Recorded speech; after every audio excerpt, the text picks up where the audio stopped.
I have Council McKinnon. Here. I have Council Capone. I have Council Delashula. Here. We have 3 members present. We do have a quorum. Please stand and salute the flag.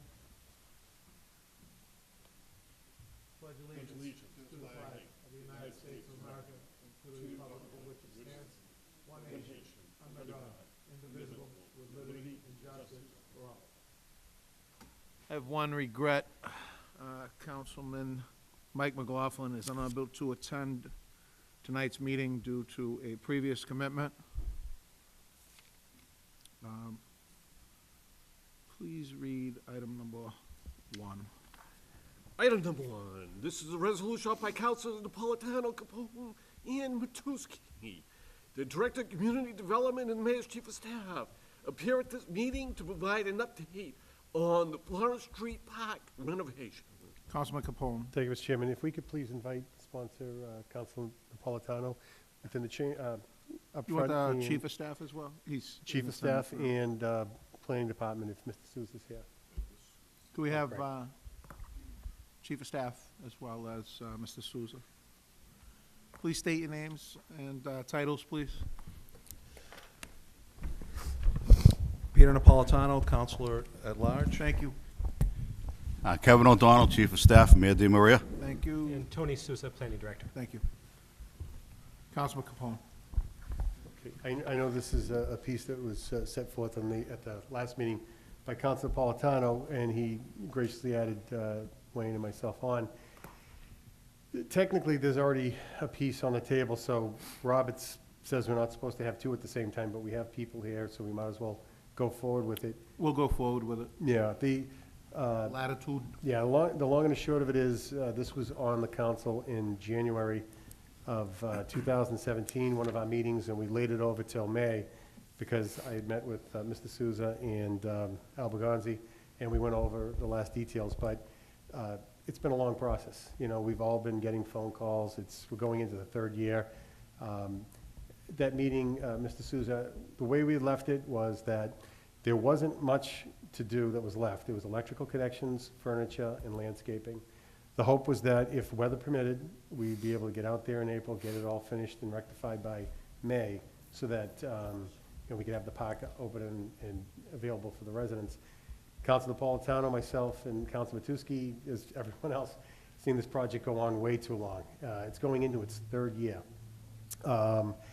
The children in that neighborhood haven't had a park for 2 years, and quite honestly, every time you go by, it doesn't look like activity's happening. Now, I know that part of the delay was issues with the city, I'm told. Part of the delay were issues with the contractor. At this point, we're not pointing fingers, we just want it done. And the other day I was by there, I sent you an email, and thank you for taking care of it. The perimeter fence was down. And, you know, not only being an attractive nuisance, it's very dangerous. Children go in there, play, jump all over the place. So it's back up and it's intact, so I appreciate you getting on that right away. But is there any new information you can provide, or if you could just give an overview, because I know we've talked about it, but for the benefit of anyone else who hadn't heard that, the folks who have come up in the viewing Sure. audience, just let them know where we're at. Sure, and thank you. The project will be done this spring, and the contractor, I've touched base with him throughout this week. We'll be out next week, weather permitting, installing the site furniture, getting the lighting up, and one of the last things to go in is the landscaping. So Okay. that's- And what That's what we have teed up. Okay, good. And what are we looking at, weather permitting, what are we looking at for time frame? End of this month? Well, we- I know you're not out there doing the work, so Sure. there's only so much you can tell us, but what's the feedback that you're getting in terms of actual number of man-hours or days it's gonna take to finish the work if the weather is available? Well, still, it's the same as we last talked, so this spring, we're looking at getting the project done. And we are. Spring is by May, right? Spring is spring. Yeah, So okay. spring is May, Okay. and so. Because we're gonna have the entire neighborhood, and I think the entire council, jumping up and down at Florence Street Park if it's not done in May. So it's been, Not the only ones. I know you're frustrated, I know the administration's frustrated, we're all frustrated, the neighborhood's frustrated. No park renovation should go on for 3 years. You know, it's just, it's unacceptable. And So you're saying spring, you're saying what the connections are. I know what the I know where we're looking to go for timeframe. I want to give my colleague an opportunity to ask any questions or add any input on it as well, but I know we collectively share this frustration. 3 years is unfathomable, you know, and one of the things that you know, I'm going to request going forward outside of this project is, as far as the contracts, the bidding contracts that go out to vendors that interact with the city, do we draft those internally, or do we have outside counsel draft those?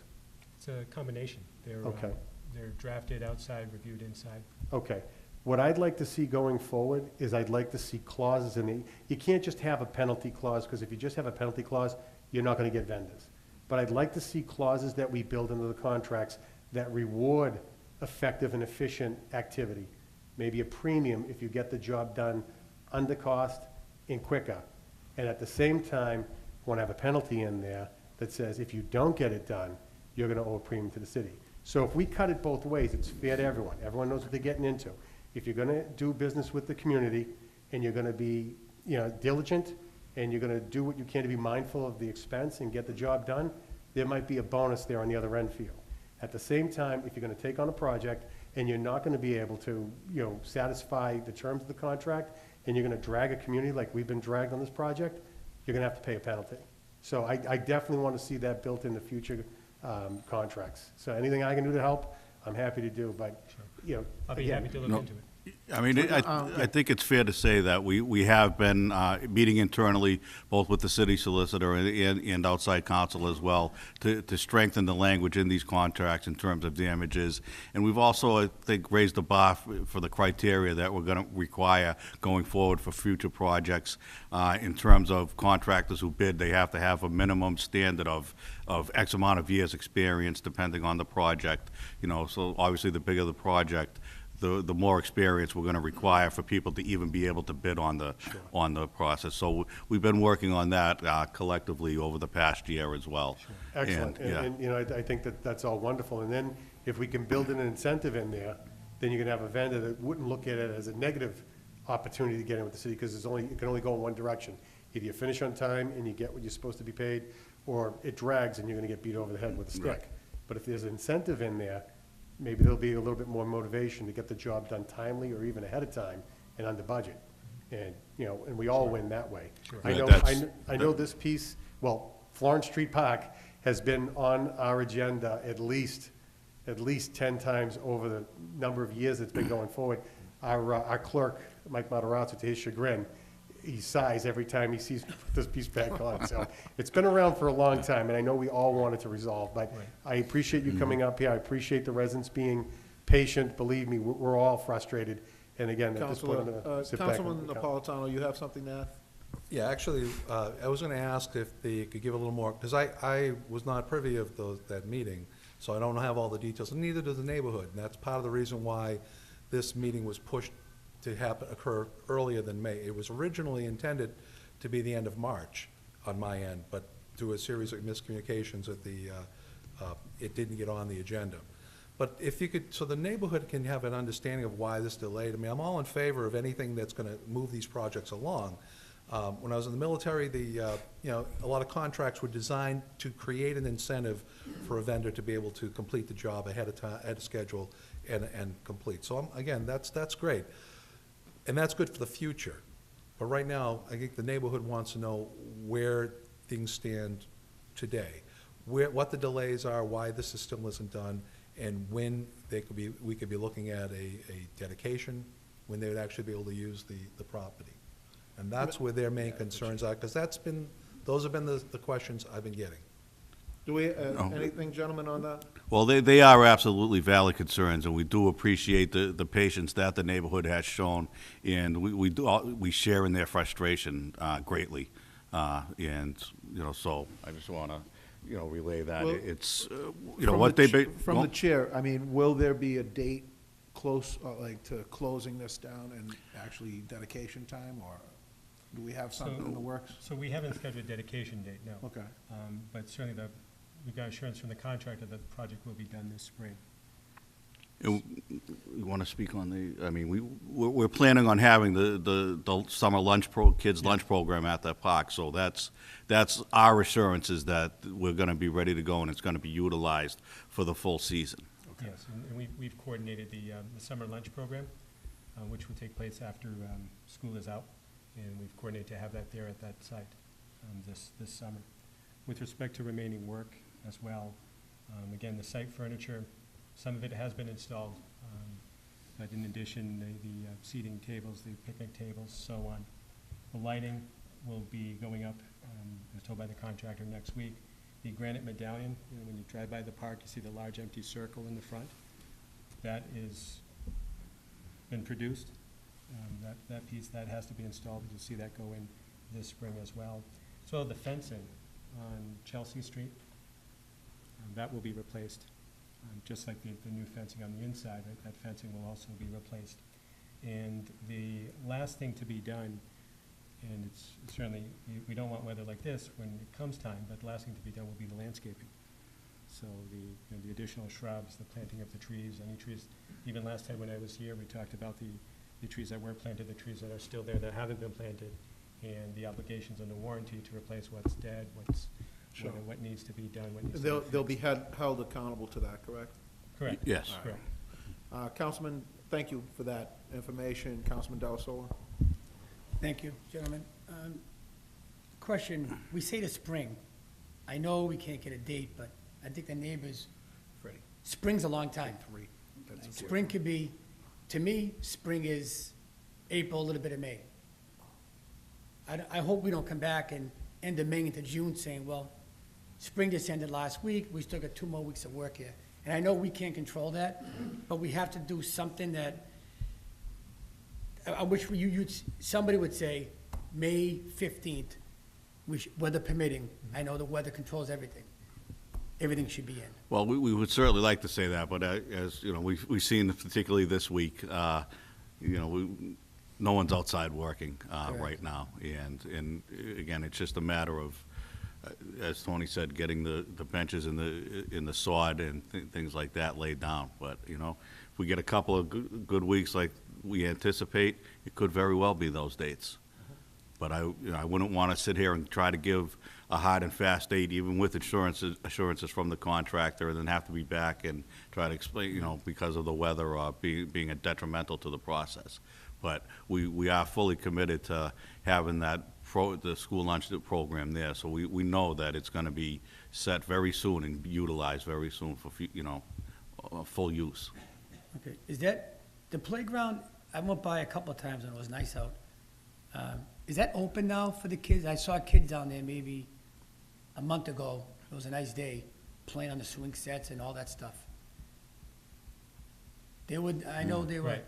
they were down there. It's- I seen them and I was, It's not open. every day they're down there playing? Yeah. It's not open, but do kids get in? and They're play? getting in, They right. do. Yeah. And that goes to the point earlier. Is it safe enough that, I mean, do we have to have I don't have a police patrol, but somebody, I hate to throw them out, they've been waiting long enough, the kids are at the gate Right. shaking to get in there to play. Right. I'm just gonna throw comments, I Sure. went down the park the other day, I know they have to finish the wall, the stone wall. Correct.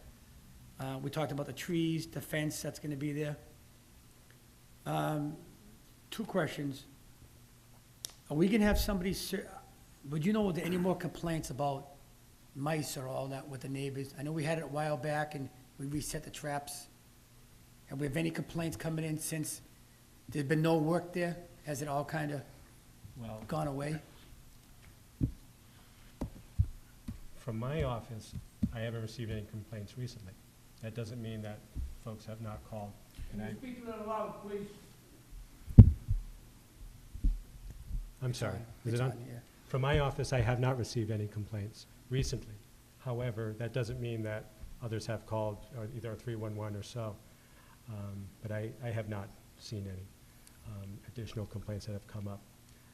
From back in January, we do have Eastern Exterminating Company here in Everett, and they did a follow-up. The project on the rodent control was started back in October 2016 with monthly inspections.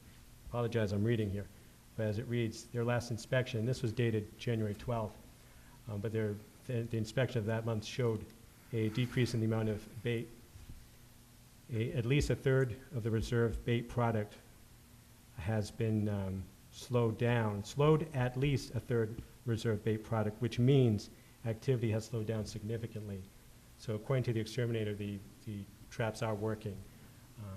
And since then, we still have the bait traps. They were recently replaced due to That was some my next vandalism that question, took 'cause place there's been no one down there on the working, park. so the rodents are all hiding now, but when we start digging, putting the trees in, as long as there's traps there. There's traps there. When they come, Yes. if they Sure, come there's back, we don't traps want them to, but if they come back, at least the traps are there to catch it in case this does happen again.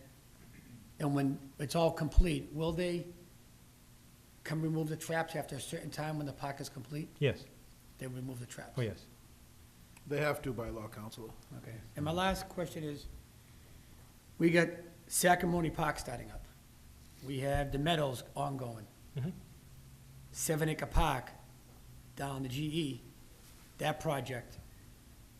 With the rodents and all that, I know Sacramone Park and 7 Acre Park hasn't started yet, but Right. any issues on the Meadows? I don't want to get off the topic here, but I think it's all related with all these projects going on. We're talking Sure. about doing Swan Street Park over too, Yes, that we're gonna keep this in control, sure. or So, confined, let's call it. so again, I haven't received any complaints with respect to meadows, too, with respect to rodents. However, that being said, if anyone does, or any folks here have any complaints as it relates to meadows, certainly on rodents or anything else, please let my office know, let Just a- me know. Just a quick question from the chair on that.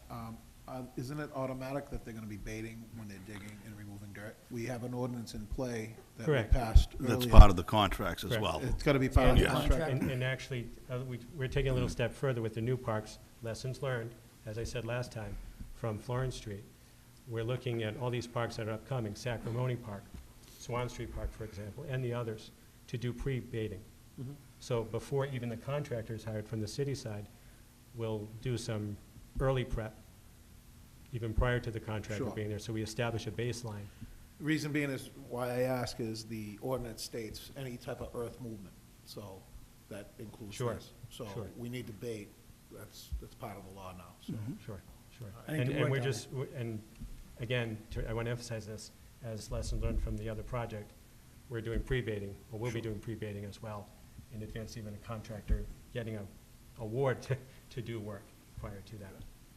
I think 7 Acre Park, you may have to, hate to say it, double up on that's a whole new ballgame, working down Yeah, the GE, that's, I defer to the experts on that. yeah, that's.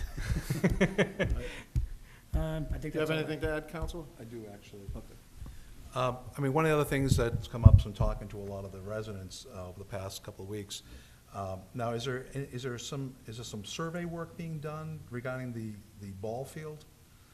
Residents have reported they've seen surveyors down there. The rumor is that there's a school going down there. I hadn't heard anything like that, and I was actually convinced that the work may be toward the next phase on the ball field. Could you shed some light on that for the neighbors? Yeah, we were in the process of determining locations for schools, because we do need a new K through 8 school, but it's not going to be down on that location. So we just have to work with the MSBA and determine a location where we need to do K through 8, because according to their calculations, which provided to the school department from the MSBA, there's a need based on the population and growth for another 950 seat K through 8. No, I'm familiar with that, with the school, with the plans for the school, but it was the location where their concerns were. And where Ward 1 has already lost 1/3 of the parks and playgrounds, the Line Street Park, city's getting it back on the new 7 Acre Park, but the ward itself is losing a rather significant area of park. So that's where the residents were really concerned with. So the survey right now is just, was looking at that, but that's not gonna be the case. Correct. Okay, that was all I was concerned with. I wanted to make sure that got out so people can put that rumor to rest. Thank you. Thank you. All set, Counselor? Yes. Okay. Councilman Capone? Thank you, Mr. Chairman, through you to our guests. If you could, what was the contract price on Florence Street Park? Do you know that offhand? Approximately 1.4? 1.4? All right, and where does that fall in line with some of the other parks like Meadows or something? Do you know what Sure. the contract on Meadows was? Day Park was approximately 1.4 as well. Okay. All right. So- Meadows also Yeah. very similar. Okay, so they're all in the same ballpark. So I just want to reiterate the concerns. I know we've talked about it. I don't want to beat a dead horse with it, but I do have concerns about the access, kids getting access to it. And one of the things I want to point out with this project in general, the perimeter fence hadn't been maintained. I don't even know how many times I've called you. I'm sure other folks have called about the perimeter fences coming down. The other thing that concerns me is the perimeter fences inside. These things are tied together with twine, like ribbon. Sometimes it's cable ties. It really needs to be more significantly, reinforced, because you've got children who are going to want to get in there, especially when you have more of a delay. You're going to want to get in that much more. And I know there's access down to the basketball courts at this point, and you can see it's very easy to gain access if the perimeter fences are down. That's one way in. The other way is in that the ramp from the park, it's just open bars. A little kid can get through there. And to get into place, you've got the trees that are laying there, you've got workhorses sometimes, you've got metal, you've got rocks. I mean, it's a recipe for a little kid to get really, really hurt. And, it's an attractive nuisance, they're gonna go right for it. So, going forward, when we're dealing with vendors, and even in this one, I'd like to see those perimeter fences with a little bit more reinforcement than just twine tied together. And those railings should have been blocked off too, so kids couldn't have got into that park. But I know we've had some nice weather in between. It hasn't been all winter from January. There were opportunities to get in there. I know everyone's busy. I know there's other projects going on, but there were plenty of opportunities to get into this park before today to try to move it along, especially if there isn't that much more that's left. And when you have a project that's going on 3 years, I would have thought that the contractor would want to get in there and finish it up. I know you're doing everything you can, and I know I'm frustrated and it's coming at you, but I know you're working on it as well. The last thing I would say on it, I would greatly appreciate it if you would please bring to the contractor's attention our frustration, the neighborhood's frustration, and if we can wrap it up as quickly as we can, I'd love to see that happen.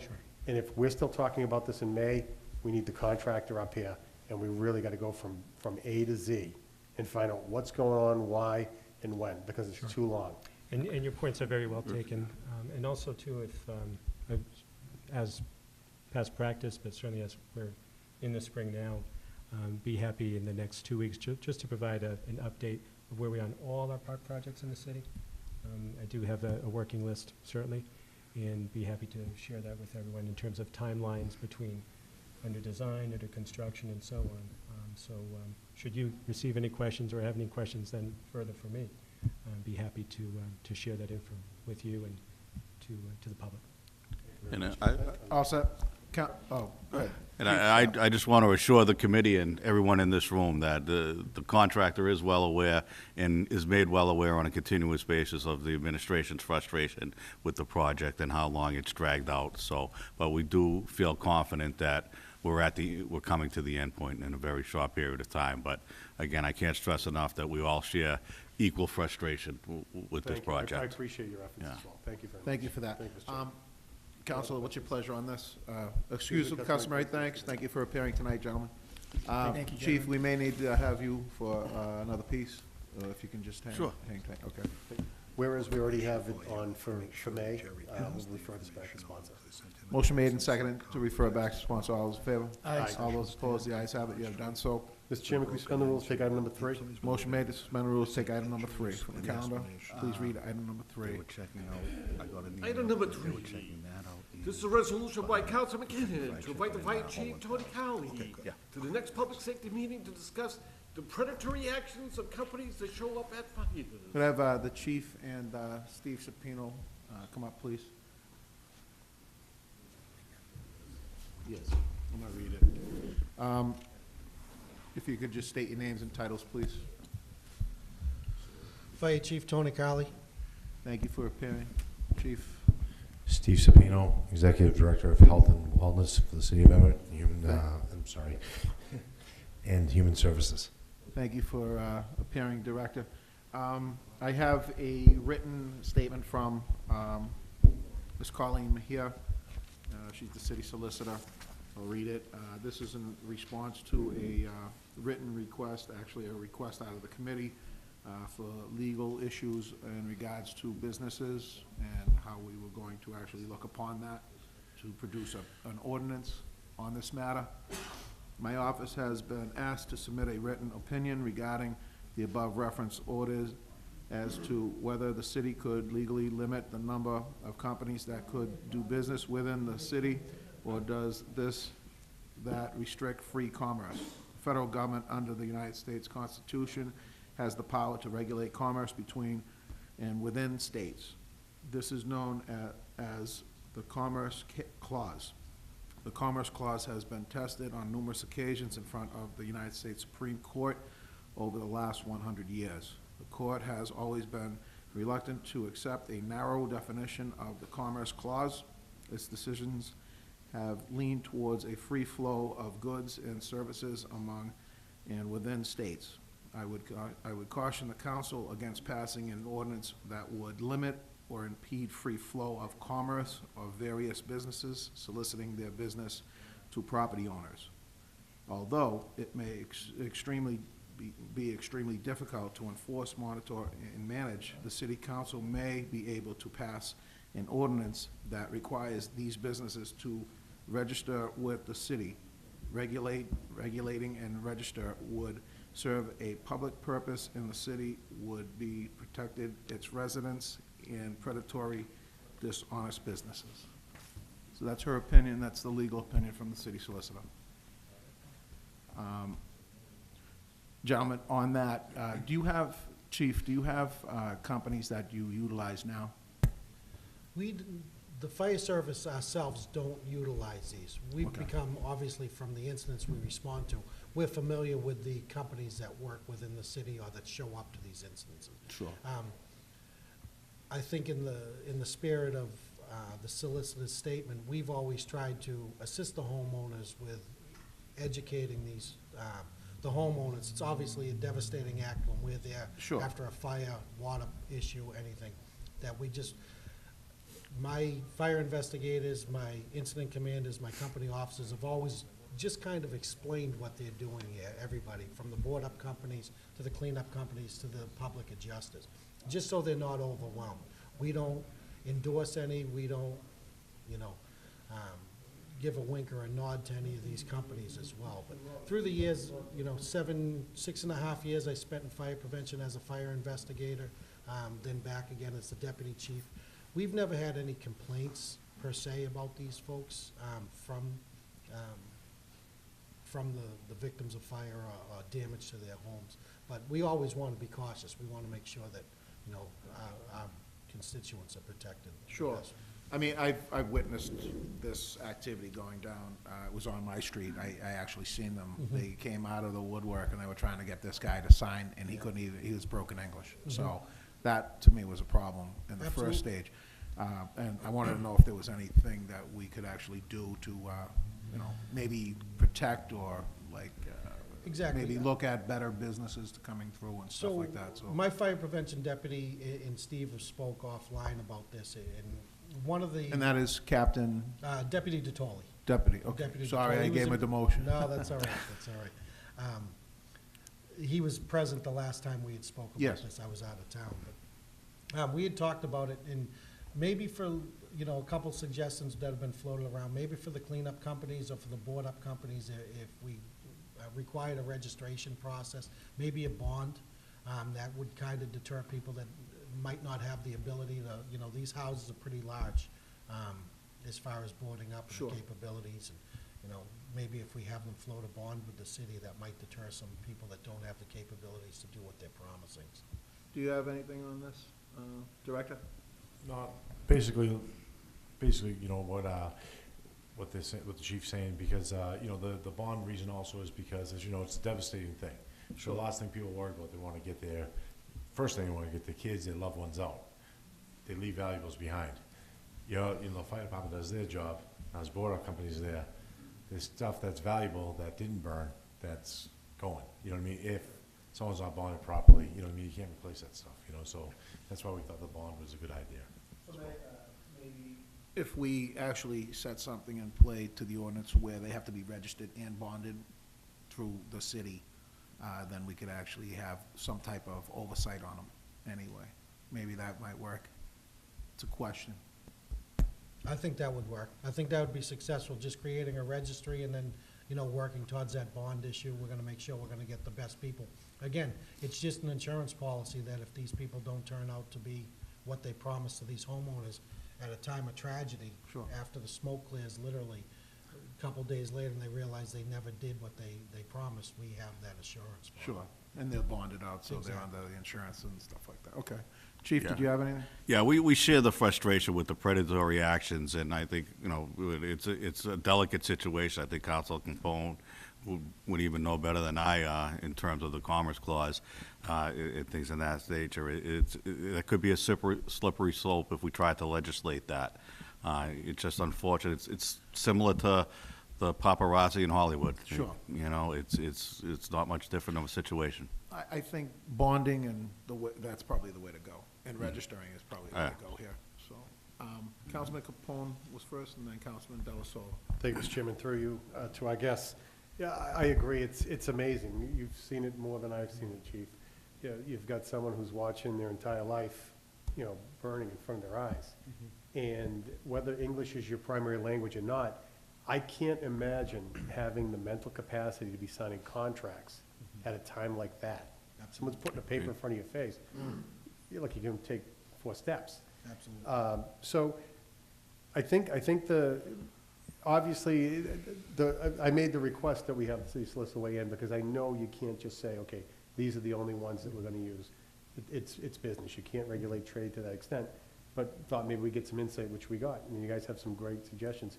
I think the registering and the bonding is a legitimate purpose for the city to protect its residents. And if we got to the point where we're able to put something together with regards to the qualifications and the companies that register, how much of a burden would it be, or is it even feasible to have a list of the then registered vendors with the team that goes out, they get handed to the homeowner? Oh, that wouldn't be a burden at all. We'd be Okay. happy. FEMA has more of a generalized after the fire, it's called, and it's an informative package that we carry with our fire investigators. It's printed in several different languages. We carry that with them, kind of guides them that. So we That's could great, definitely do something it could on go the right local. in there, and that way, if someone was fly-by-night that was coming there and was looking to do business, they'd have a piece of paper that had the individuals that registered, and if they're not on that list, they're not even Exactly. gonna talk to them. So Exactly. I think that would be helpful. I just wanted to make sure I it's think not gonna it's- impede what your crew's trying to do in the first place, Exactly. so. And I think it's twofold. I think once the word gets out that we have a registration process and a bonded process, these people that might be a little more unsavory aren't even They'll gonna move show on. up. Yeah, They don't know the enforcement or how strict we're gonna be with that, but they also know if their name's not on the list, they're not gonna get the job. Sure. Great. Thank you very much. I have no other questions. Councilman Delasola? Good evening, gentlemen. Has this been an issue, a big issue on every time there's a fire in the city, or is it kind of random that someone comes So- up and tries to force them? Somebody's always there. Doesn't matter the size of the fire, doesn't matter the location of the fire, the time of year, somebody is always there. I will tell you this, like I said earlier, we haven't had a single complaint in fire prevention about this, but I have noticed from Newton Street and the rash of fires we had, Newton Street kicked off that fire, we had 2 at the same time that night. Newton Then we and had Chelsea. Main Street Yeah. about 3 days later. And we had, what I feel, I wasn't at Newton Street, what I feel might have been the same company with the same situation on Main Street. So we saw an uptick. Like I said, 18 years on the fire department, and it's been relatively quiet with this, and now we're seeing a little more forceful people doing that. So we have to be watchful. But to answer your question, Counselor,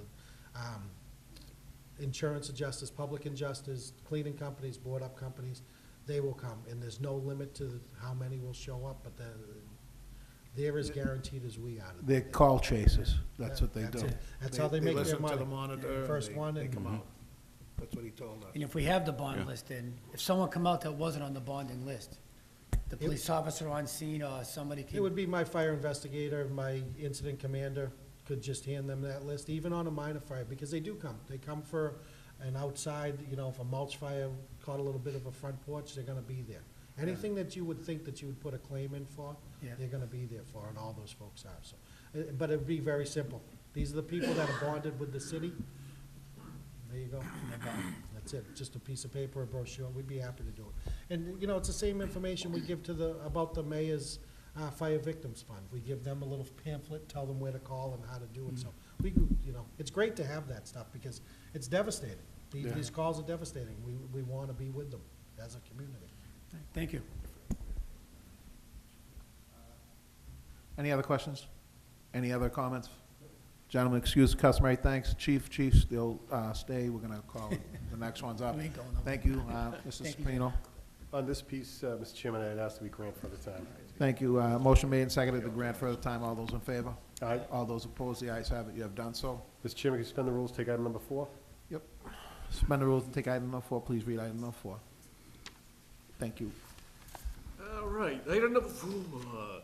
This is a resolution by Councilors McKinnon and DePiero to establish a task force on public safety for the purpose of gathering and sharing information. Could we have the directors that are in the audience now come up, please? Just have a seat up here.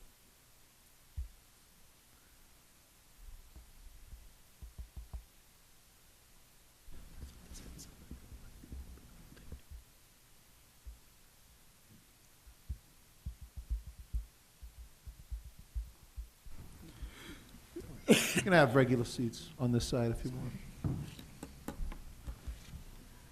Yep.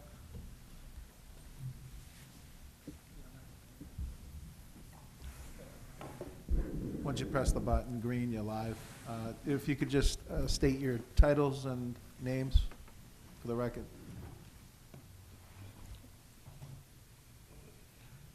You forget, Frank? I never had these when I was here. Frank Nuzzo, Director of Code Enforcement. Thank you. Kevin Dorgan, Director of IT. Tori Cyrus, Substance Abuse Clinician out of the Everett Fire. Kevin O'Donnell, Chief of Staff for the Mayor. Thanks for the third and fourth time. Tony Colley, Everett Fire Chief. Same, Chief. Richard Bastieri, Captain Everett Police. Thank you. Thank you for all appearing tonight. I was speaking to the Chief of Staff earlier. He enlightened me on a few things here. Chief, if you can just give an oversight of what the task force is and what's going on with it now. Yes, we have a code enforcement task We force. don't have to get into detail, though. Right, okay. We have the code enforcement task force that we've been meeting over the past year. We were meeting on a monthly basis, and then it lapsed a little bit because of other issues, but now we've been back and meeting on a monthly basis, and we're also in the process of hiring a housing attorney to assist us in this task force. And many of the people that you see around us here, with the exception of Tori, who just came on board, and Kevin not all the time, we meet and discuss any inspectional service, division issues with housing, fire safety, any legal issues with the police department, any concerns. We share that information. We try to work on the blighted properties, the illegal apartments. It's a task force that everybody works together. Also, our Director of Health Service, Elaine Silver, is not here, but she is also involved in this task force as well, because, you know, depending on what Mr. Nuzzle's teams may find in units and everything, it could be a public health issue as well. So we work together and share all of that information on a regular basis and try to rectify any situations that would violate any of our ordinances. And like I said, it's just a continuing thing. And, you know, Frank probably sees quite a bit, and Tony, Chief Colley as well. Jim Soper, Jim, just state your name and title for the record, please. Jim Soper. You did that pretty good. yeah. Yeah. So, And, you know, again, Jim is part of this group too, and it's like any of the situations that might arise that any information has to be shared, or there's violations that have to be dealt with. It's just a continuum, and I really have to applaud a lot of the people at this table for all, for all that goes into it, because, it can be frustrating. Again, without getting into too many details, someone could get cited for like an illegal apartment, and then, a week after they're gone, they put up the barriers again, and here you go. So sometimes it's like being a hamster on the wheel. Sure. So you're seeing reoccurrences of stuff happening in the city most of the time here with this. Yes. As far as like drug teams and stuff like that, they must be out there in force, I'm imagining, that they must share information as well from the police. Yes. I don't personally go myself, but usually have one of the detectives or one of the officers go, so, Yeah. yeah. So when does the task force actually go out? I mean, we don't need to even get into that, but they do go out weekly or So- periodically? We have, on a daily basis, a lieutenant from fire prevention with inspectors from ISD team up, and they're inspecting the complaints that we get through email, phone calls, just blighted properties that we're picking up, and they do investigations. That would be the base of the task force, and then we add in other divisions as necessary, whether it be the police for issues. A lot of times, if we're seeing multiple calls on houses, the police get the first call, because we want to make sure we're safe. Want Sure. to make sure they're aware of what's going on. And then from there, but on a daily basis, my lieutenants respectively, the ISD inspectors are working there. But just to echo what the chief of staff said, the attorney coming on board is a huge piece of the puzzle, because I think that's going to be the way to stop these repeat offenders. Frank and I have worked a long time doing this code enforcement stuff together, and I bet we could probably go out to the houses we first went to 7 years ago and probably find them doing the same thing again. It's a tough job to do this. Sure. Especially the folks on the street on a daily basis doing this, the burnout rate of doing this is excessive. But I think bringing that attorney in, that we can follow that through to court, Or give them some teeth. absolutely, Yeah. absolutely. Why we have the IT director here as well is, we were looking at, and I was speaking to the other person that was on this piece, which is the president, Anthony DePiero. Is anyone from the council on this task force as well, or do they go attend those meetings? Well, They were supposed to, I think, right? yeah, as part of it, the sitting council president is brought into the loop, yes. And he's welcome to all the meetings, yes. So he'll be attending the meetings? Mhm. Okay. Because he had some questions as well.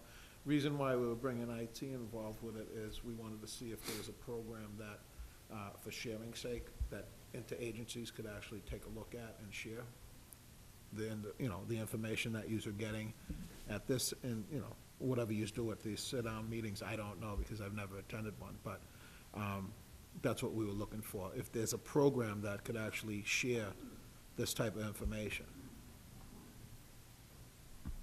Certainly, I could set up quite a few different things. If there's a formalized agenda that's addressed every week, then it can be distributed beforehand. What's discussed, how each point is resolved can be disseminated that way.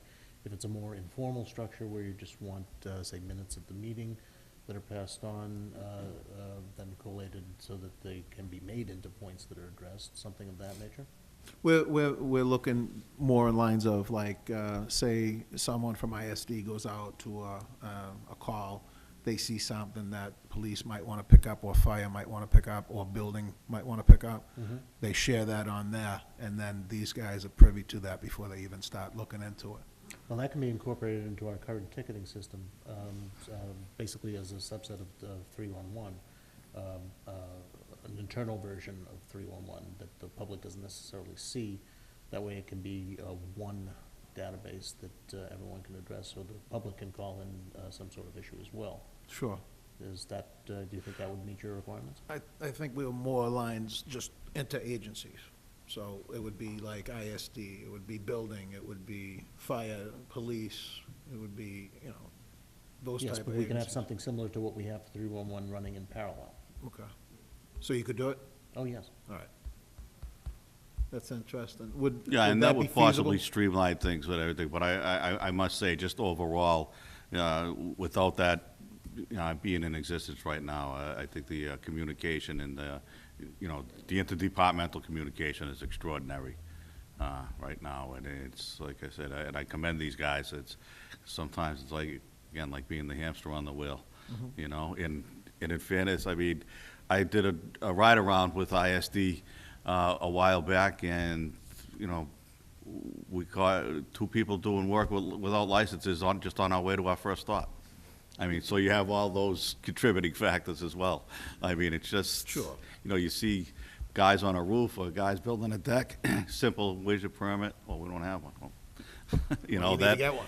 that takes some time out of their days as well. I was, Chief, it was eye-opening. I was thinking more in lines of, like, when ISD goes out there and they see something that shouldn't be, it's out of place, then they're reporting it into agency-wise, they could pick it up at police or fire, and then they could know what's happening with that without them being involved. So that's sort of what I was thinking of on lines of that. We But- currently use, the police and I use a SharePoint site now, and I Mhm. think it would be relatively easy to add a page to that, just with code enforcement and allow access to do that. But, like we said. Just for their safety as well, Oh, absolutely. you know? And, Because we're all- they're entering houses and, Absolutely. you don't know what's in there. We're all required, by law, to report any other violations we find as well. So we do a pretty good job because we have such a working relationship. Everybody's worked together for a long time, of course. Sure. With the exception of Tori, but, by all indications. That's why she's here tonight. We wanted to Exactly. introduce her Just again. Tell her to come to all these. And Yeah. say what she did the other night. But no, and it's, to dovetail what the work that she's gonna be doing for the city and the mapping that she showed, that's all crucial to what we do on a daily basis, especially with Absolutely. what the police do, so. And I think sharing that somehow with that type of IT. I don't think that would take too much steps to integrate. What do you that think, Chief, on that idea? I mean, I'm gonna grant further time so we could discuss it a little bit further, but, and then we'll try to draft something up to where we could look at it, but if it's not gonna be an issue for IT, I don't think we, No, like I said, there are numerous things that we already have in place, including the SharePoint site. sure. It would be a simple matter to expand that and see if it meets your needs. If it doesn't, we can expand it further, or we can get something dedicated. But anything that we do incorporate, we'd want to have integrated with what we already have. That way there's less work to be done. It's I'd just a like to matter of- see it done just because we're gonna have bigger issues once these bigger things start arising in the city, so I think it would just be another tool. But that's my opinion, and everybody has one of those. Do you have anything from ISD? Director Nazzo, Jim Sopel?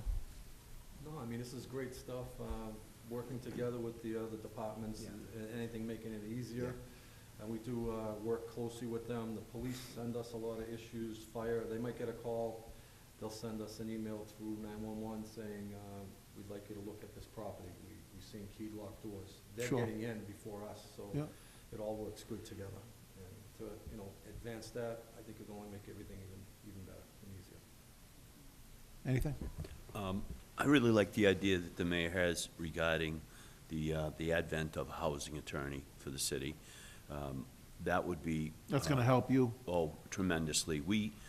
I can only take it so far, and I write a good-looking letter and such, but I don't really know how to go and do a property search and find all the owners, all the creditors on that building. And we're finding that it's very important for the follow-through, to be able to find out who owns a piece of that property, who has a mortgage on that property. The law states they have to be notified. So right now, we're using outside counsel for that. Yeah. And they're good, they're doing a good job, and we're creating a great system with them, and we're really tweaking it. For instance, Tuesday, we entered property at 31 Calhoun with a administrative warrant. And these are things, these administrative warrants are things that, a legal document has to be written, a statement has to be given, you have to meet with the clerk, you gotta swear it in. These are all things we need an attorney for. And without that, we maybe keep pushing on the rope, so to speak, and not, and instead of moving over to another path Sure. to enact some legal action, we'd have that now, that tool in the toolbox. With the attorney coming on Yeah, board. with the attorney, and we can just be much more effective. So instead of things going out for maybe 8 months, they only go for, for maybe 4 months, and then we're on the path where we're after the mortgage lenders on that property, they're under notice that this is happening. Sure. And so what we're told is, once we bring those people into the equation, and these are usually houses that are about to be foreclosed on, a Sailors Servicemen's Act has been advertised, they're technically under foreclosure. Now we go after those people as well, and they jump into the mix, and they're more responsible typically, because that homeowner hasn't paid his bills. He doesn't care. It's more in line with the bank? Yeah, and, Okay. and there's such an operation going on out there right now where, so you have a three-family, you stop paying your mortgage, you continue to pay your rents. That'll go on for a year and a half, 2 years. No mortgage paid, all the rent's in. Then, during that process, or before that process, if you're really savvy, you mortgage it to the hilt with the second mortgages. So you pulled $500,000 out of that house, you're continuing to get, I don't know, $30,000, $40,000, $50,000 a year in revenue out of that house, and then in a couple of years, you're gonna pack it up and go. Sure. We're never gonna find you. You've gone to Florida. This has actually happened. And people are still living in the house, sending checks to Florida. So we need to, these things can't go out as long as we need to nip these in the butt and be more efficient and effective at what we do. That'd be a Well, big help. would this help you? Absolutely. Okay, so we need to grant further time on this, but before we do that, councilors, what do you have, anything? Councilman Capone? Thank you, Mr. Chairman, through you to our guests. I'll be brief, just a general overview about the housing attorney. Obviously, I understand the value that it brings. What kind of capacity, I don't know if it's in the preliminary stages or how far along the idea is. Do we have an idea of how many hours per week? Is this gonna be a full-time position? Is this something that's gonna be under the umbrella of the solicitor's office, more like an assistant city solicitor that could do this and maybe some other things, or? Yes, I think primarily the focus will be on housing, because there's certainly enough to keep that individual occupied on a full-time basis. Okay. We have interviews are scheduled for next week for the Okay, so it's group of pretty far candidates. along then? Yes, oh, Okay. yes, yeah. All right, so it'd be full-time, and, because I know we had an assistant solicitor, and then we moved it, kind of like spread it out over a couple of departments. So now we're gonna bring somebody in, it will be full-time. Is this person gonna be primarily housing? Are they gonna be able to Yes. assist with other things? I Well, know that we're using outside counsel. We utilize all our employees as Good, much as yeah. we can. We And- squeeze and all we we're can out of lucky. them. Yeah. We're lucky, we have. Other duties are always assigned, Council. Sponge gets squeezed and We water have, comes out. we have very qualified people working for the city. We're very lucky to have them. A lot of them are sitting here this evening. So, I just want to make sure that, we're doing what we can, trying to do as much as we can internally with the legal department as opposed to going outside, trying to save the city some money that way. I know that's kind of the direction it looks like we're Yes, heading. absolutely. So, in terms of background, do you know what kind of qualifications, criteria is in the advertising for the position? I couldn't quote, I did read it in the past, but I couldn't quote it verbatim, but I know we had we definitely narrowed the pool of candidates, because we did receive a large number of them, but we did narrow it down to people that we think are really, this is their bailiwick. Okay, so they've got experience in Yes. housing, property, that kind of stuff. Yes. And then just making sure that they're balanced, there's other things they can do for the municipality in terms of legal work. Is there a, and again, might be a little, well, it's a little too involved, I can always talk to you about it another time. Just trying to figure where we are, so it is further along on the process then? Okay. Oh, yes, yeah. Mhm. And so would this attorney be actually going out to sites I don't know, or is it more like, process started, they're gonna pick up the ball where ISD leaves off, or is it a combo?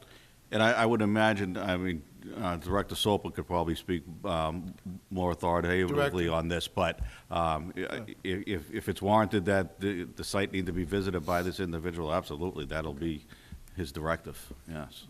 Counselor, you can imagine how helpful it would be if you were in front of a judge describing that property, if you actually had, firsthand knowledge and have been there. So it's often when we get to that point, where we're gonna be in front of a judge, it would be great to be able to have that attorney Okay. available and know what's going on. Okay, so they're not gonna hop in the car and drive to every site? No. Just as needed, they'll be going, okay. Yes. All right, thank you. Thank you very much. I have no other questions. Councilman Delasola? The counselor we use now, the attorney we use, it's outside. You know what the cost is for Yeah, that? I don't have a complete cost. Some of it comes out of my department, some of it comes out of the solicitor's office as well. So I would say, if I was, I'm kind of shooting from the hip here, but I would say there's just my department that I'm doing now with Peter Brown, D'Ambrosio and Brown, okay? Doesn't include the Copeland and Page stuff, but probably directly related is probably somewhere around $60,000 to $70,000 a year, okay? That's coming out of my department that's paying it. And you say, how is that getting paid? You know, some of that's getting paid out of what I use for my demolitions of buildings funds, right? So prior to demolishing a building, we gotta put our ducks in a row, make sure not we're doing something that shouldn't be done, you know, along with the receiverships that we're working on. I'm working on 4 right now. We've done 2 in the past. And, you know, we find the people, and that money comes in, and that we have a revolving account set up, and we can pay some of those bills out of it as well. So that's how that works. You know, there's a tremendous amount of work. When I heard about this, I said, I could keep an attorney working 40 hours a week, every single week, just on the stuff that I can't get to in my office. I have 10,000 files in my office, of which about 3,000 of them have actually been reviewed for legal use requirements, okay? Legal use. And, you know, there's maybe 2 people in my department who can do that, me and maybe Michael Desmond, okay? So you're gonna take, and that's hours of tedious work. And it's reading documents and putting the pieces of the puzzle together and trying to understand these houses that have been taxed as a 3-family, that they've had maybe a kitchen on the 3rd floor done legally. You know, do they rise to the level of being a legal 3-family? Or are we gonna look at everything narrowly and say, it either says it or it doesn't? You know, we're gonna bog down our Board of Appeals, our legal system here. We need to have somebody competent in that position to doing those ones that have to, the puzzle has to come together. We certainly have ones, some, maybe 5% that you can open up and say, oh, there's an occupancy permit. It's a done deal. But you have the majority of those folders, and this is a big problem in the city. People are buying and selling property. The agents who are buying and selling with them are not coming and asking us. They're asking the assessor's department. The assessors department has a listing of what they saw for kitchens. I have what's a legal use, and it's often that when we run our 26F inspections, the fire department does an inspection prior to the sale. They communicate with us. We'll open that file. We'll try to do a study. It might have something in it that tells us. We'll say it's a 2. It's really a single. It's a 3 when they go out there. We get a phone call back from the fire department right away saying, hey, we got an issue. We're right on it. Right then, right there, we're on it. So that stacks up the workload. And so we need to, what I'm trying to develop honestly right now is a spreadsheet of what the assessor's records are, what my records are, and we have, the fire department, 5-6 years ago, went through and did every single house, multifamily in this community. And so they came up in a couple of boxes, literally boxes of paper, and I got one of my interns working now to put them all in alphabetical order, and then put them in a spreadsheet. And we'd have 3 columns of numbers. What we have it, what the fire department saw it, what the assessors have it. And when we have a dissimilar situation there, that's where we should light it up, and that's where we should send our assets and correct these problems. So I need to develop my column. You know, of the 10,000 files, I've got about 3,500 done. They're the easiest ones. And then if they don't work out, maybe someone has to reach out to these people and say, you might have a problem with this. We don't want to pull the rug out from anybody. We want to work with everybody. So we need a professional to do that, and that's someone at the level who has some empathy for people's situations and is going to get this corrected, one way or the other. So I could keep somebody busy regular. Thank you. All set, counsel? Okay. We're good with this? All right. I just have a request from the chair that we'll probably be granting further time on this, but I'd like to see how we can develop this into an IT situation to where all the agencies have access to it. If that's not going to be a problem, then that would be a No, I don't see it request. as a problem at all.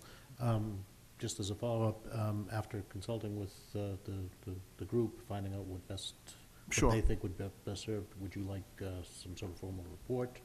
Yes. On what's possible and what Yep. they think would be best to, basically, I want to do something that would streamline. I don't want to put an extra cog in something extra to do. I want to facilitate the communications. Sure. So after I get exactly what they need and what exactly would work best for them in the current workflow, I can come up with something and then give you some sort of written proposal. Yeah, that would be great.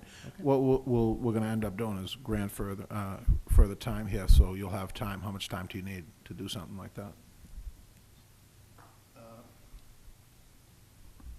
I really wouldn't be able to tell you until after I consult with them to find That's out, fine. again, exactly what they need. A month, 2 months? Oh, I would say within 2 months, yes. Within 2 months? Yes. Okay. We'll have a report back, finished product, or? At the very least, a good solid report and an estimate. Of what it's gonna- By that, within 2 months, So 2 months, okay, something, I mean, it should be at least well underway. sure. And the, chief, the other chief, sorry. That's fine with me. Our chief. In regards to the meetings, what are the monthly meetings now, or? Yes. Quarterly, or the monthly? Okay. Is there any way that one of us, or from public safety, could come and attend that meeting as well? Well, public safety is usually in attendance, but I mean, I believe, From the- and from I'll the make council? sure, From the council? from the council, yeah, I believe, It would be me. well, to correct me if we're wrong, by statute, was it the city council president that's named in the administrative code? But if he, or a designee? Or a designee, I Okay. mean, we will. So we'll just work it out with him? Yeah, make sure, but then it would just be included in the calendar invite. Yeah. Sure. All right. Motion for grant further time? Excuse customary, thank you for appearing. Thank you. What's that? 2 months. Somebody, you know, Let me see. Captain, if you could just stay for 1 minute. All right. Motion made to grant further time for a 2-month period and a report back from IT once he gathers the information that we're going to need to actually get us up and running, and to have the president or a designee go to these meetings. Correct. All those in favor? Aye. All those opposed? The ayes have it. Please read item number 2. It's the All last right, item. item number 2, this is a resolution by Council McKinnon to increase police patrols at Walgreens and Glendale package stores to stop loitering and harassment of patrons. Cap, on this, sir, are you here for the, oh, if you could come up and just state your name, title, please?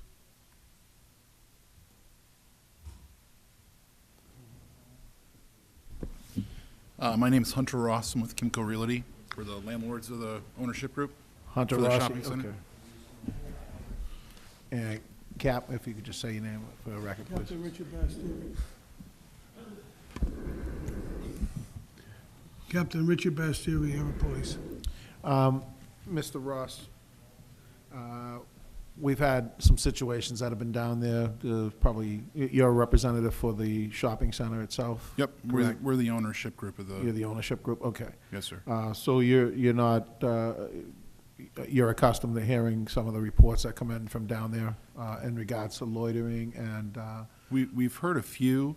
I was not aware of this happening until I got the invite. Mhm. So I reached out to, I apologize, the woman that forwarded the invite to me. Caroline McCory. Caroline. That's our secretary. She forwarded me a abridged version of last meeting's minutes. Sure. So I'm kind of privy to some of the incidences that are going on. I'd welcome to hear. Well, from the chair, and then Councilman Della Sola will be asking a question or two. But from the chair, there's been reports of people outside, like panhandling and stuff like that. They're just hanging around, being kind of a nuisance to the people that are coming into the shopping centers themselves. You have the elderly, which are, they're afraid to actually go in there to do their prescriptions now at Walgreens because of this type of activity. The police have been on it, but there was a statement, I believe, from our chief that due to a panhandling law, I think it is, now it's kind of, they can't really do anything without a no trespass order Yes. from you guys. So is that similar to what we're hearing now on that law? They need a no Yes. trespass? Okay. I think it's the Fifth Amendment, right to freedom of. Stand, Yeah. speak, ask, talk, Right. panhandle, Yes. whatever. All right, so, but what it's creating is a situation for our residents now at that area. So, I mean, if we can get some type of security there or some type of no trespass order to get it to our police so that they can actually, move them along, take action, do something to that effect. Right. But that's what I think was needed, according to our chief, so. Yeah, no trespass, that can certainly happen. I mean, we deal with panhandling, it's the nature of our business. We don't want it as much as the city doesn't want it, as much as the police certainly don't want it. My mom's a retired police officer, so trust me, I understand what you guys deal with. Security is a little bit of a touchy subject just because it tends to be very expensive. The shopping center is not very large.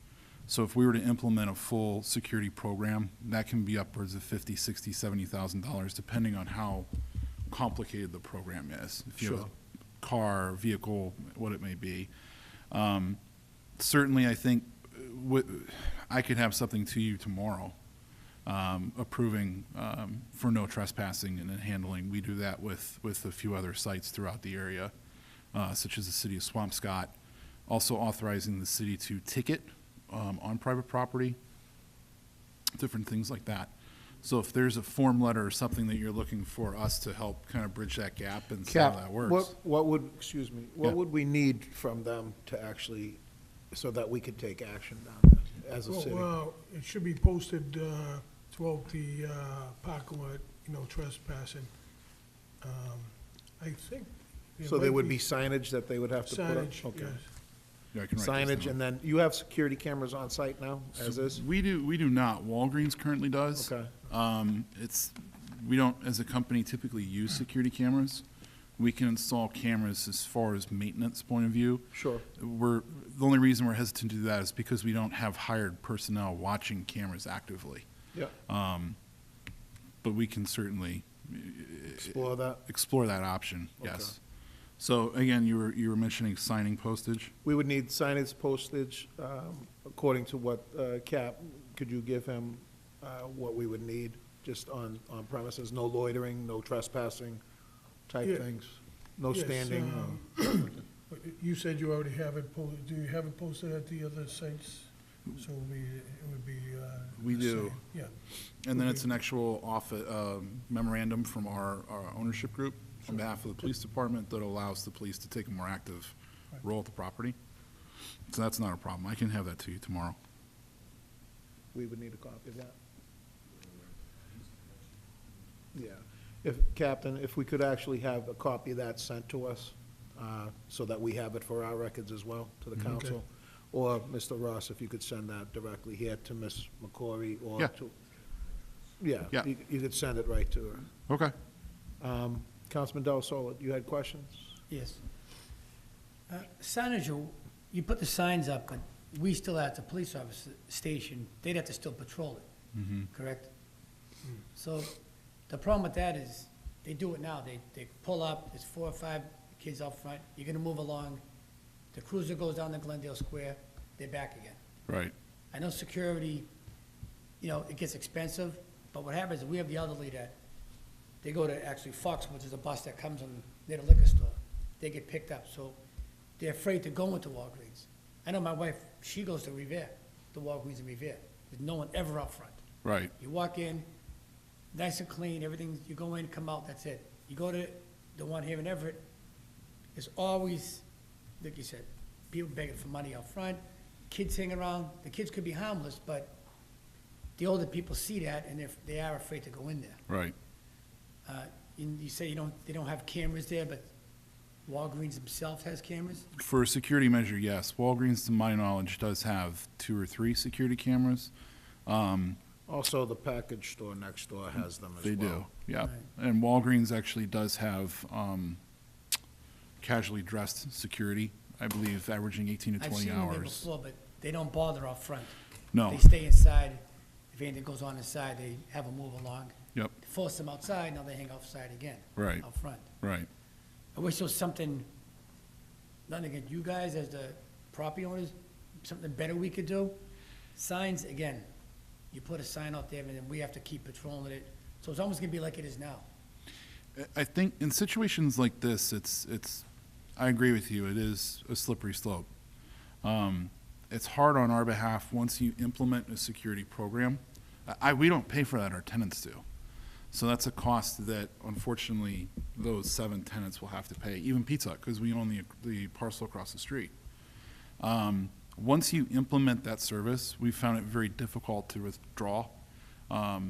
Just on our end, it spirals out of control, and we've created a monster because it's no longer there. I'm not saying it's off the table. We can certainly kind of evaluate it in steps. If it's something that the council says, no, we really need your help with this. I talk to Frank Nuzzo constantly, so trust me, and Ed from his department as well. They're constantly talking to me about what's going on with the property. We can certainly assess that in steps. It would not be within, I don't have the authority to implement a security program because I'm just the property manager. But we can certainly, if the council says, look, this is an issue you have to address, we can certainly pipe that up the chain and see if there's something we can do. It pretty much goes from the laundromat to the liquor store. Yep. The other side with a dollar store, no one really goes down that end, Yeah. because there's nothing really going on down there, but Yep, right in front of Walgreens is where they all gather. right. Pizza Hut, I don't think there's much going on there. Pizza's a little different. We have while we're talking about it, we have a large issue with the illegal parking from the apartment complex. Right. I think you're just dealing with it in a different manner. What we've seen is you have the high school behind, and then traffic Right. literally comes in an angle through, walking through downtown. Yep. I see it every time I'm on site. Frank hates it because then he calls me and goes, school's out, bring your sweeper back over, because our Right. center just gets destroyed. Yeah. Yeah, you do, I think, by the nature of the proximity to where it is downtown and the tenant mix, you do sort of invite a few different types of people that do congregate at that property and tend not to leave. Not speaking ill of my tenants, but it just, I think, happens by default. Right. Well, it's a step. We'll try the signs and, Yep. now, you guys, do you guys, does the police department actually patrol it, or do you wait for a call? Well, the last time the chief was up here, we have stepped up with directed patrols there and sending officers there. You know, we'll have our square officers when they're working also go over there. So we have them call out that they, go over there and check for panhandlers. There's now beat patrol as well. They're walking a beat. The square, yeah, if there's an officer in the square Yeah. during the day, but obviously, that's not as much a big issue, because the kids are in school and so Sure. forth, It obviously picks up when school gets out, then we usually try to increase, our patrol, putting somebody down there, when there's not a square officer available. But it does take a lot of resources, like you said. Correct. Oh, yeah. And once you throw them out, they come right back again. All right, it's a step in the right direction, I think. All set, All right, Councilman? thank you, yes. Councilman Capone. Thank you, Mr. Chairman. Through you to our invited guest. Mr. Ross, The cameras that you mentioned at liquor store in Walgreens, are they external or are they all internal ones? They're internal. Everything's internal? Yep. So there's nothing showing outside where? It's people not are because then they're encroaching on the common area, which Yep. is something we control as the landlord. Yep. It's, Yeah. they just don't, Yeah, for and liability that's- reasons. And that's the problem that we're having as a community, it's private property. Right. And that's why the police department can't go on there and enforce it, but I appreciate the fact that you're willing to, put together a memorandum that gives them the opportunity to do that. Yep. And to that effect, obviously, I know it's a cost-sensitive situation, I understand the cost gets passed on to the tenants. As the property manager, you're not gonna eat that, you're gonna pass it on to the tenants.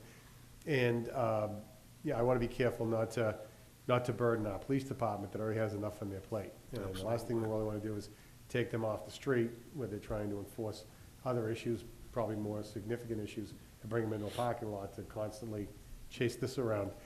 To the extent, a lot of the folks that are going there, whether the folks that are loitering are harmless or not, whether they're actually interacting with the elderly and the other customers, the business invitees that are going into the various tenants' locations that you have, there's an intimidation factor there, and it actually is affecting your tenant's business. So it's in their best interest to have somebody there to try to thwart that. But what I would recommend, I understand full-time security is expensive. Right. And I don't want to put any undue burden on our police department. They already have a full-time job.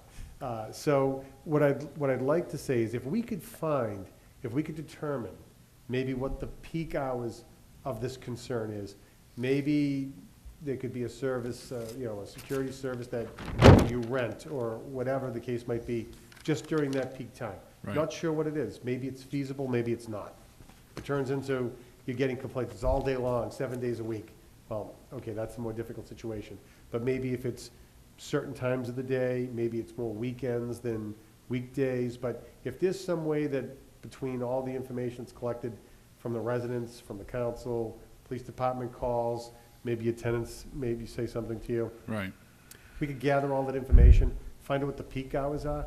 Maybe it could be more cost-effective if we had the property manager focus the times where it'd be most beneficial for the tenants, and then that cost could be spread over. So that's probably the way I would go. Signage is always good, it's a good start, but again, it is private property, it is for the residents of Everett, in part, it's also for the other business invitees. I want to see more of the obligation and expense of that be shouldered by the businesses as opposed to the police department in the city of Everett.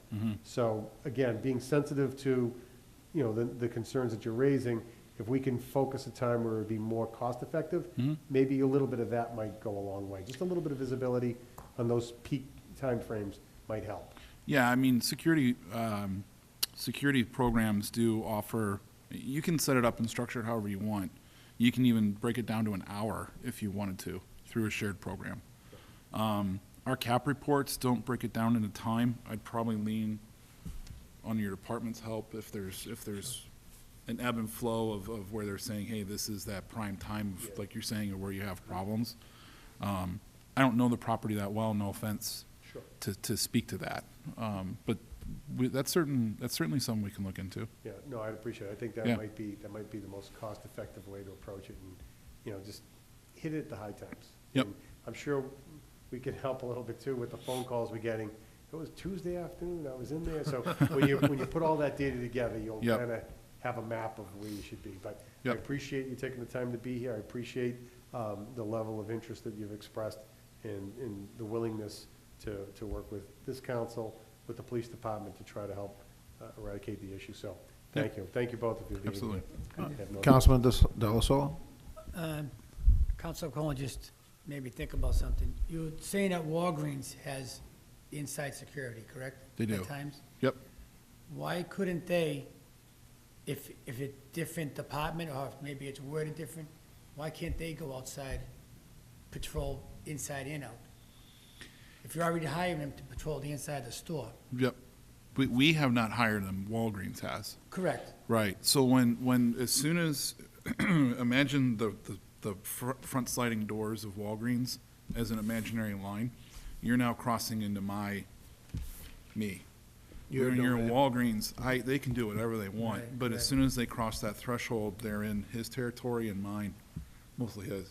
But I'm just kidding, but it's, again, it goes back to that term we use in our industry called common area, and that's where we're responsible for that. And there's no way legally that they could do both. You really, would be you'd be liability involving a lot issues. of attorneys, Yeah. yeah. I mean, to Walgreens' even point of view, then you get into the way they, and this is getting way off topic, you'd have to look at Walgreens' ability. You look at any asset protection from Target to Walgreens to Walmart, how they handle that situation. A lot of them don't want theft issues for them to handle that. It's more of a deterrent thing than a detainage point of view. That's where the police get involved, purely from a liability point of view.